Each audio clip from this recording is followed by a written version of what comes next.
A doctor, a famous doctor in Lagos told me that he has found out that all his patients, once they arrive Nigeria from overseas, their blood pressure goes up.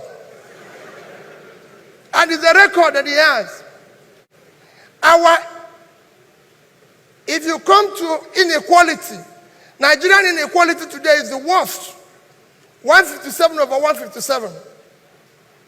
We're the worst when it comes, if you look at the Oxfam report. In America, 1% of the richest Americans control 37% of their wealth. In China, the richest 1% control 35% of their wealth.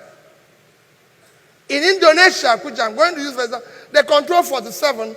In Nigeria, the richest 1% control 85% of the wealth. And nobody is working hard. All other countries I mentioned are working hard to lower this. In Nigeria, it's even worsening. And nobody is talking about it. Forbes recently described us as money-losing machine of Africa. Our stock market last year lost 18%. This year, it's lost 13%, even when it's most shallow of all the countries I'm going to use. For example, within the BRICS country, no country where their stock market valuation is less than 200 billion, except Nigeria.